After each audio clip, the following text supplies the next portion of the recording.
اب بھی جب میں نے یہ لکھا تو بودھزم والے ناراض ہو گئے مجھ سے کہ یہ اس نے خواہ مخواہ نہ کھایا نہ پیا، ہمیں ایک امتحان میں ڈال دیا. ہاں کس کا؟ بون کے بالکل. اب میں کیا کہوں، وہ کہے گا تو ہمارے مولانا ناراض ہوتے. اسلام کی طرح ہے، یعنی کہ غیبی طاقتوں پر، نہیں غیبی طاقتوں پر ایمان ہے ان کا. مثلا ابھی بونزم میں ایک لا ہے، لا گاڈ کو کہا جاتا ہے، تو وہ غیب میں ہے، کوئی سامنے نہیں ہے، سمجھ گئے نا. پھر ایک فرقہ میں نے آپ کو بتایا نمبون، اس یہ لا تو کثرت ہے، ان میں کثرت کا تصور ہے، ایک کا نہیں ہے. لیکن ایک نمبون آیا، اس نے واحد کا بھی ترجمانی کی، اس کو اس نے آسمانی دیوتا قرار دیا کہ جو اوپر سے باقی دیوتاؤں پر حکومت کر رہا ہے، تو اس کو لا یقون کا نام دیا ہے. ہمارے ہاں تو یہ کہتے ہیں، ان کے ہاں کچھ اور ہے. آپ نے سر اس میں ایک شین ورژن کا بھی تذکرہ تو کیا تھا ڈاکٹر صاحب جو کہہ رہے ہیں، ہاں اس کی آپ نے ڈینائی کیا ہے؟ نہیں ڈینائی نہیں کیا، میرا سبجیکٹ نہیں تھا نا. نہیں دیکھو نا میرا کتاب کے اندر ایک شخص کے نام کے ساتھ شین لگنے کی وجہ سے انہوں نے تصور دیا سکندر نے کہ وہ شین، وہ تو شن ہے، شن رب ہے. جی جی جی. رب ہمارے ہاں نسل کو بھی کہتے ہیں، اور شن ایک وہاں پر ایک پہاڑی وہ کہتے ہیں نا، جی جی پل اس کا علاقے کا نام علم العمرین ہے. بس یہ آپ اس سے پتہ چل جاتا ہے کہ علاقہ کہاں ہوگا. ٹھیک. ہاں مغربی تبت سر اس پہ جو ابھی یہ جو بون فلسفہ ہے، اس کے پازیٹیو کوئی اسپیکٹس ہیں جن کے اثرات ابھی بھی برسی کلچر میں آپ کو ملتے ہوں؟ بہت زیادہ ہے نا. میں نے آپ کو بتایا بہت سے مذہبی رسومات بھی ہیں، لیکن وہ پازیٹیو ہے، ایسی بات نہیں ہے کہ کوئی غلط ہے. تو اچھے جو رسوم ہے وہ اسلام نے بھی اجازت دیا ہوا ہے کہ آپ رکھو، سمجھئے نا، اچھے رسوم جس میں کوئی نقصان نہیں ہے، فائدہ ہے لوگوں کا، تو اس میں اسلام نے کوئی منع نہیں کیا، تو وہ رسوم موجود ہے. ابھی موت واقع ہونے پر لوگ سر دھو کے فارغ ہو جاتے ہیں نا، تو اس میں ایک سائیکولوجیکل ڈیلنگ بھی ہے کہ جی آپ سر دھو یا آپ نہ بیٹھو، آپ گھر چلے جاؤ، سمجھ گئے نا. دوسرا ایک صفائی کا بھی ہے، تو وہ کوئی اچھا چیز ہے، کوئی بری چیز تو نہیں. تو اس طرح سے کے آپ کی اس کتاب میں ایک لوک گیت ہے سومالے، جس میں تخلیق کائنات کے حوالے سے مختلف سوالات اٹھائے گئے. کیا آپ یہ کہہ سکتے ہیں کہ یہ جو لوک گیت کس عہد میں لکھا گیا؟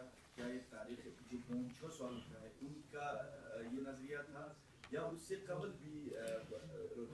نہیں، یہ بونچھوس کا ہی نظریہ تھا. بونچھوس میں انہوں نے اوک لویل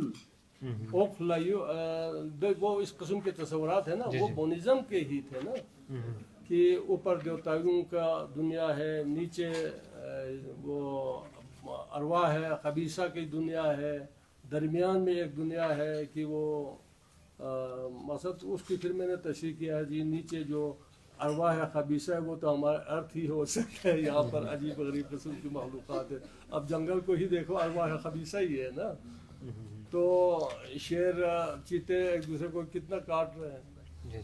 تو دوسرا یہ ہے کہ ارواح جو اوپر کی دنیا ہے وہ لاؤں کی دنیا، گاڈز کی، وہ نوری دنیا ہے، اوپر آسمانوں میں ہے. جو درمیانی دنیا ہے وہ میں نے کہا جی یہ چاند ہو سکتا ہے. چاند کی تشریح میں نے دیا ہے، ہو سکتا ہے ان کی نظر میں کوئی اور تھا، وہ تو میں نے کوشش کیا تشریح کرنے. یہ سومالیک میں ہے نا یہ چیز.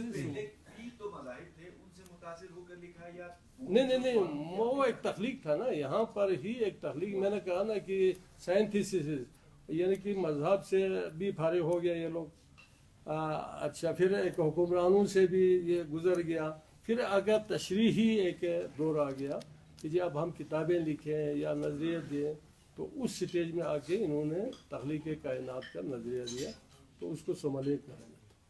رمضان صاحب اس نے بلتستان میں کب آیا ہے اور